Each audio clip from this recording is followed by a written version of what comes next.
এবার নজর রাখবো দুর্গাপুরের দিকে। দুর্গাপুরের মিষ্টি কারখানায় মর্মান্তিক ঘটনা। মৃত দুই শ্রমিক, কারখানাতেই অসুস্থ হয়ে মৃত দুই শ্রমিক, আরও অসুস্থ 6 জন। তাদের ইতিমধ্যেই হাসপাতালে ভর্তি করা হয়েছে বলে জানা গেছে।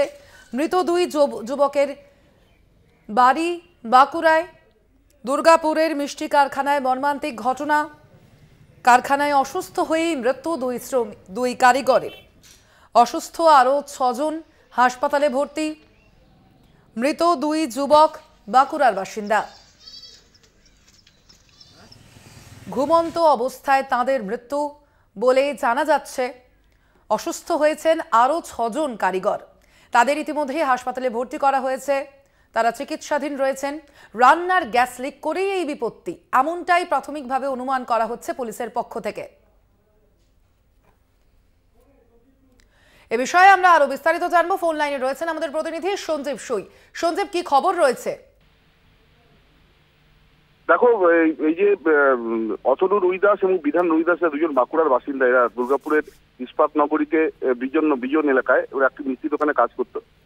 8 জন প্রতিদিন 8 জন কারিগর প্রতিদিনই নিয়ম মাফিক কাজের পরে মিষ্টি দোকানের পেছনে একটি ঘরে, সেখানে তারা ঘুমোতেন আর কি।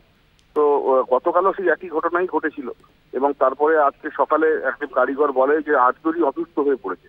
তারপরেই মালিককে খবর দেওয়া হয়, তিনি এসে তালা ভেঙে ঢোকেন এবং তারপরে 8 জনকে উদ্ধার করে দুর্গাপুরের একটি বেসরকারি হাসপাতালে ভর্তি করা হয় এবং সেখানে চিকিৎসক 2 জনকে মৃত বলে ঘোষণা করে। অতনু রুইদাস এবং বিধান রুইদাস এরা দুজনেই বাঁকুড়ার বাসিন্দা বলে জানা গেছে।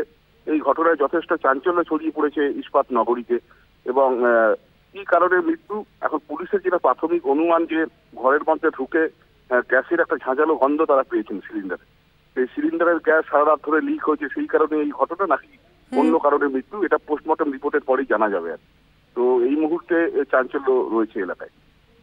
একেবারেই সঞ্জীব, অর্থাৎ এখনো পর্যন্ত জানা যাচ্ছে না কি কারণে মৃত্যু, কি কারণে এই ঘটনা ঘটেছে, তবে ইতিমধ্যেই তদন্তে পুলিশ। ধন্যবাদ তোমাকে সঞ্জীব।